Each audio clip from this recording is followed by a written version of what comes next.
Now, we request our esteemed guests to proceed with the session. We will first start with session with Mr. Manojkumar Hota, who will enlighten us on current economic scenario and its impact on employment opportunities, followed by Mr. Raghu Nair, who will be focusing on changing nature of industry-institute interaction. We request Mr. Manojkumar Hota to start the sessions.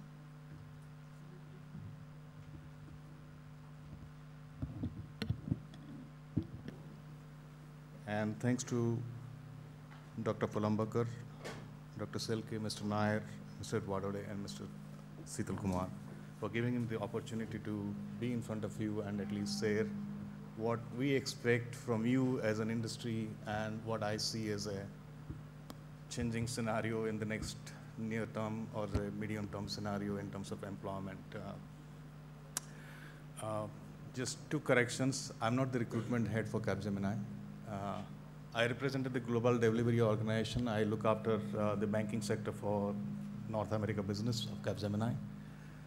I also had the campus recruitment division for Capgemini India. So last 3 years has given me an opportunity to go back to the colleges, interact with them right from campus accreditation to the recruitment. And the way we are structured within the organization, my team looks after 3 functions: recruitment, the training, and the ongoing deployment till the person moves 2 levels within the organization. So we look at 30 months of holistic career building for the guys who join from the campus. So we get a very close insight into what we get from the college versus what we train and how the person develops within the organization. So some of the reflection would essentially be a learning out of that, but I'm not representing Capgemini here. I'm essentially representing as an industry, as a business user. Ultimately, these guys come into our unit to deliver to the ultimate client. So it's kind of a balance between what our clients look, what we are able to deliver, and where we see the shortfall, and that will be a reflection. But my topic is a little different in terms of the economic scenario, okay? And I'm sure I'm no more wiser than any one of you in this panel. The fiscal deficit situation is worsening, that all of you probably would have been reading everybody's newspaper. I think a statement of Ratan Tata, yesterday's newspaper, saying the Indian economy is heading towards a bankruptcy is not underplaying the current situation in the market. The stock market, the way it is behaving is a reflection of not only the government sentiment, but it is a reflection of the business sentiment.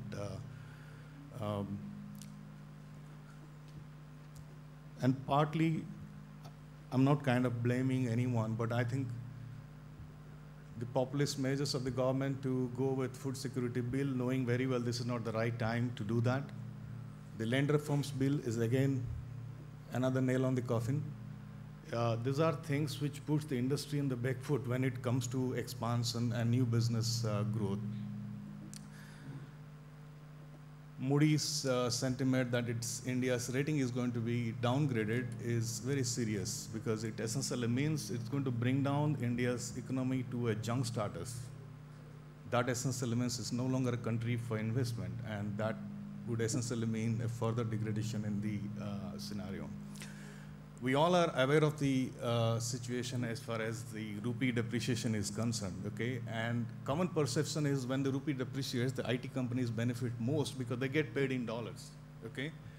It's a wrong perception. What we see in the market, what we see in the industry is completely different. The client pays us in dollars, expecting that we spend a percentage, a certain amount of that in rupee payment, right? As a cost of labor, and there's a markup, and then the client pays in dollars. As soon as the client looks at the rupee depreciating, then every vendor, every organization, the contracts are very well written to protect ourselves from the rupee fluctuation. And every contract says if the rupee varies or the dollar varies by 10 to 15%, the client will have a right to negotiate. And we are seeing the trend. Now the client is coming back to us saying that, look, I want to negotiate with the rate because I will pay you less dollars because you are paying the same rupee. So it's a double whammy. Okay, so all our operations cost and sales and administration cost is going up. Same airfare which used to cost us about 70,000 rupees to US today cost us 1,20,000 rupees. So all costs have gone up, right? On top of it, the client is reducing the bill rate. So essentially, it's a tremendous impact on our margin. So from an IT company point of view, it is no longer a good scenario to be in a depreciating rupee market. It's going to get neutralized, or it's actually going to get worsened. And the outcome of that is very simple. We have to manage our cost in this increasing cost scenario. We have to manage our margin. Most of us are actually public limited companies. We are still accountable to our customer in terms of our returns. So what it essentially means is that we got to manage our bench, because for IT companies, the only thing that we have is people, right? So the only way we can reduce cost is the bench. Of course, the other way to reduce cost is hire more freshers, but the more freshers you hire, more is the cost, because before they become productive and are deployed and are billing, it is a cycle of about 6 to 9 months' time. So today, nobody is willing to invest in that. So what I see is today, the business is saying, I'm not willing to pay for this bench cost. I would rather like to hire on demand. So what it essentially means is that instead of putting a bed saying, I'm going to hire X thousand of people, freshers and the way we arrive at is saying that my business is going to be here and X percentage of that is going to be freshers. That's how we do the calculation, right? So today we are saying we will not hire X, we will hire 30%, 40% less than X, and the rest 30% I will hire from the market as and when the demand arises. So what it essentially means is we go to the training institutes, and I'm sure all of you are probably aware, there's a lot of these prep schools which have come up, and they're doing a flourishing business. The reason they are doing a flourishing business is because that is a part of something that the colleges could never meet. And that's around skilling the college graduates with basic programming skills. I'm talking about ID here. So basic programming skills which are in demand, which is like Java, .NET, or testing. Academics are still teaching the students in the same C++ language, which I learned 25 years back. And I don't think industry, more than 1% of people actually use C++ for the day-to-day job. So the commodity skills like Java and .NET, we don't find college graduates who are trained. So we take them and train them for 4 to 6 months, put them on the bench for another 3-4 months. So essentially 9 or 10 months, we pay them without any return, right? So now we go back to the training institutes to hire these skills. So the training institutes are making a good money because they are able to at least get us what we demand, what we need on time. And I believe this is a loss to the academics and a gain to those new entrepreneurs who are actually gaining out of it. This is something that the colleges can easily breeze. We have a time of 4 years to groom students here. So we definitely can actually train these guys in those skills. And this is no rocket science. If a training institute can train somebody in Java and .NET in 2 and 3 months, why can't the colleges train them for 2 and 3 years? Students are willing to pay money to the training institute to get trained. I don't see why they won't pay here to the colleges to get it trained, or if it is at least in a subsidized mode, but at least it will keep the industry and the colleges, there's a stickiness to this, because instead of going out to the training institute to hire 30-40% of our college graduate hiring, we would rather like to hire it from the college if we are getting trained manpower. So that's from an IT industry perspective. With depreciating rupee and a current account deficit, the immediate outcome is the interest rates are going up. The cost of capital for doing business is going up. What essentially means is the industry is not going to expand their business, or at least the new ventures, they are not going to do it because cost of capital is high. So essentially it is kind of run the business till the economy stabilizes, and that essentially means stall hiring. So hiring is definitely going to see a dip in the next 3 to 4 years' time. And 2008 happened without the knowledge of the economy. And unfortunately, we haven't become wiser since 2008. We have seen what it did to the economy, but today we are aware of what is happening in the economy, but still we are moving in the same direction. So it's going to be worse than what had happened in 2008. So personally, when I look at the economic scenario, it's not going to be stabilizing in the next 2 to 3 years' time. It's going to be similar. What we saw in 2008 is very likely in 2013 and 14. It may not be so worse, but it's not significantly better. Looking from a college's perspective, how do we get jobs for these guys, okay? But I think partly I'm from the same industry, but I will say we are the ones to be blamed because we kept on coming back to the colleges and hiring in 5th and 6th semester. And today it's 7th, but we went back to 5th and 6th semester 2 or 4 years back. And essentially what it meant, parents started looking at engineering colleges as a place where they can buy a job. So you put your kids in your engineering college, you get a job. That's never the solution. The solution is to impart the basic technical skills in the colleges. I've visited the colleges throughout the length and breadth of this country and at least have participated in the hiring for more than 100 colleges, and that includes all the NITs, okay? And it's not about private or government, it's not about NITs or government engineering colleges or any other engineering colleges. This is a common trend, and I know it will be a little controversial if I say this. When we hire final year engineering graduates who are in the 7th semester, you ask them about what subjects they read in 6th semester, they're not able to answer. And I can tell from what are the last questions when I answer, what I ask when people don't answer any question. And these are people who have scored 60% and above to qualify to sit in the entrance exam or the aptitude test, who have cleared the aptitude test, who have cleared the group discussion. So they are not communication-wise bad. Their aptitude, common aptitude is not bad. They've cleared all those rounds. They come to the technical round of interview. 80 to 85% of the students are not able to answer basic questions like, how does a thermometer work? How do you measure height? How many feet in a meter? Trust me, 85% of the students won't be able to answer this. If they answer 3 feet in a meter, I will give them full mark.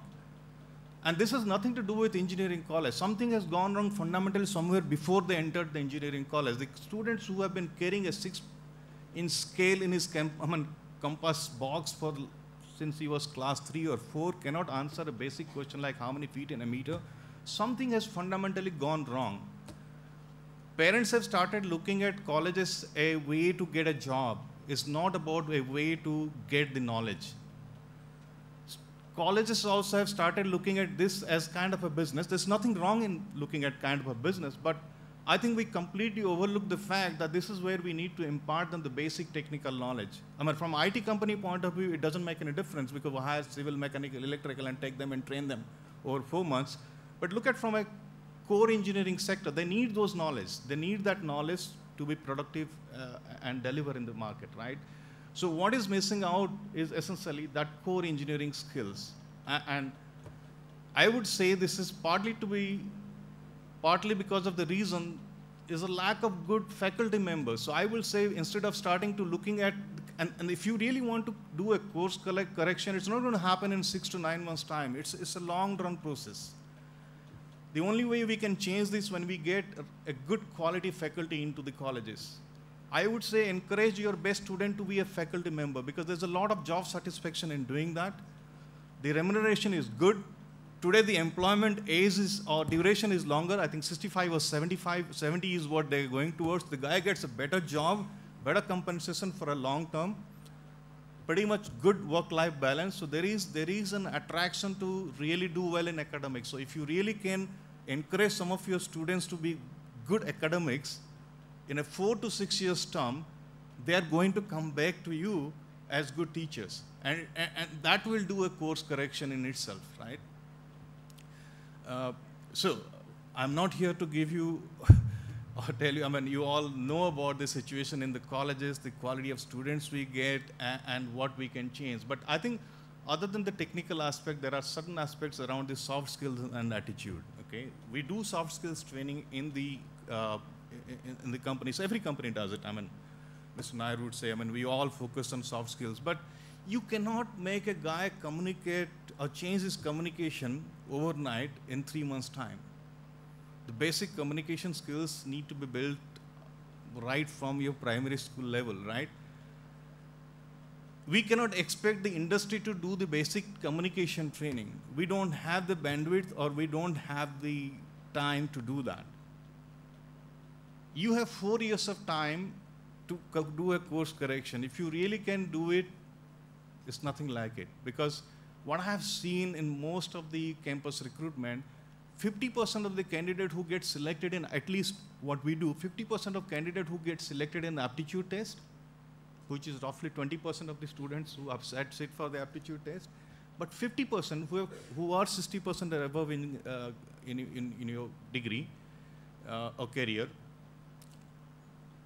who have cleared the aptitude test, fail in the group discussion.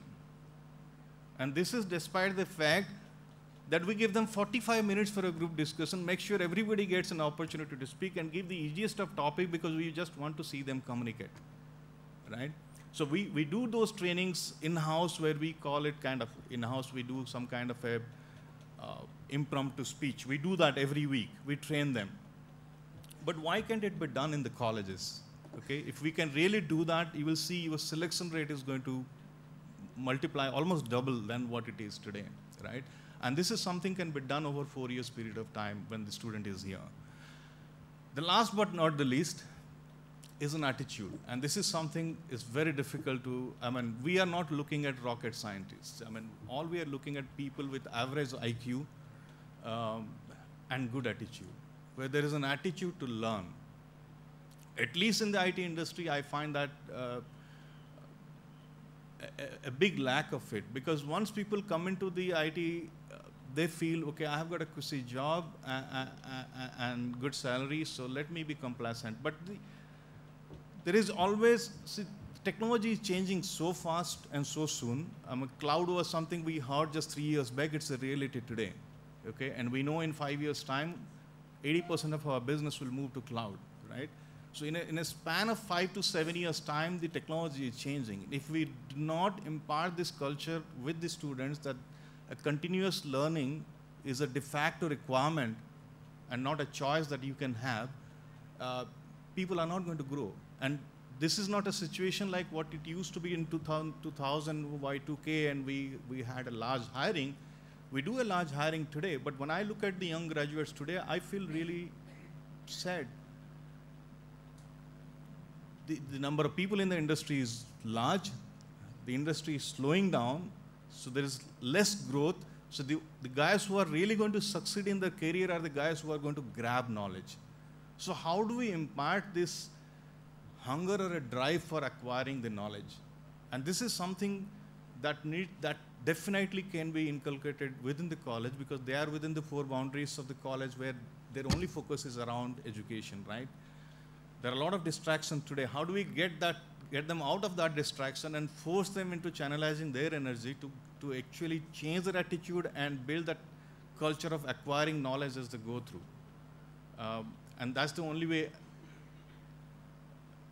you can make them successful. The college's job I don't see as getting a job for them. Colleges is like teaching them how to fish rather than giving them the fish. So you essentially are training them in all aspects of life, and just not just the academics. It's the culture, it's the communication, it's the attitude. You have 4 years of time to do that. And I personally believe the colleges can do really well if you really focus on these aspects. Couple of things I will say, particularly from IT side, if you can introduce a course in Java or .NET, and get them trained. Testing is becoming very attractive now. We see 30% of our demand coming in testing. Testing requires functional knowledge. It's not purely technical. Testing requires functional knowledge. So if you can impart some of the courses around basics in banking or basics in insurance, that also can help. But besides the IT, if I look at outside IT, today is a time when you should not put all your eggs in the same basket and look only for the IT or the mass recruiters to come and hire. I think you need to expand and de-risk your business by looking at industries outside IT. IT is going to definitely slow down. Last year, I'm not going to name the companies that dropped their hiring by 50–60%, okay? And trust me, this year they're not doing it well. And as I said, with the rupee depreciating, it's going to be worse, okay? So if you really want to have a good percentage of people getting placed, you have to start looking outside IT, and that essentially means a stronger collaboration with non-IT or core companies. Pune, and Maharashtra especially, and a couple of states like Maharashtra, Tamil Nadu, Gujarat, colleges are fortunate that because they are in industry belt. If you really can collaborate with industries, I'm sure no industry is going to say you no when you say, I'm going to give you a guy cost. They will love to take them. Okay? The thing that which doesn't help us in that sense in getting apprenticeship is the way we structure our program. 2 months semester break for industry training is useless. Because by the time the guy joins and comes out, it's a 6 weeks training, he doesn't understand anything out of what is required out of them. What I've seen in some of the colleges, especially what I've seen in BITS, the BITS Pilani and the BITS group, they have an internship in the 7th and 8th semester. So 50% of the students go for internship in 7th semester, 50% in 8th semester. It's a 6 months long internship. And that's a good amount of time for the industry, for these guys to learn, and also for the industry to see that this guy is actually employable, because they would love to take somebody who has spent 6 months in the organization, and they get it free. They would love to take them. Because today's economy, everybody wants some free labor, and they get it. Student benefits because they get a certification, they get a knowledge. So if something can be done around the academics calendar in terms of getting that training duration extended from a 6 weeks period to a 6 months period, that would also really help. And industry would love to take you. I mean, we tried with a certain amount of internship this year and last year. It's pretty good, because if you look at the way we hired in this year for the next year's requirement. The students are going to come out in June, July. So we start onboarding students from June, July, and we train them for 4 months. By the time they are ready to be deployed, we are in the month of October, November. And if you look at our business cycle, the business budgets in the month of November, December. January, February is in planning. March, April, and I'm kind of giving very generic, March, April around requirement and design. June, July is when you actually do your basic development and testing. So when we take freshers, the freshers cannot do a design. They cannot do a requirement. They will essentially come in at the time of the development. So our demand comes up in the month of, starting from about April to about September. After September, the systems go into testing, and then they have to be deployed before December, before the December Christmas freeze. So they have to be in the production in November. Now look at the way we hire today. We will start onboarding in June, July. They will get trained, and they will come out ready for deployment in October, November, which is a lean period for us. What it essentially means, we will carry that resource or the associate for the next 4 or 5 months on bench with no output and no return. What we would love to do in June, July, if we can get those guys from the colleges who are trained in Java.NET, the moment they pass out, we take them and deploy them in the project, okay? Which is a win-win situation for us. We don't have to pay for 9 months cost without any return. So we get them. So that's why I'm saying the MCA courses are very suitable for that, because we take these guys, once we select, we take them as interns in January to June, and we give them 2 weeks leave to go and give the dissertation or whatever they do. We help them in the project work, and after they come back, they join. So we essentially get productive people at the time when we have the maximum demand. And the same thing can go even for engineering graduate, if we can change the academic curriculum in a way that it allows us for that training, either in the January, June, or maybe the previous 6 months. So we get people who are trained, who can be deployed, who can hit the ground running. So then it's a little thought about how this can be done, but that would really help us. So situation is not so good, but there are different ways and means where we can work around to make it work. So that's all I have to say today. Thank you for your time.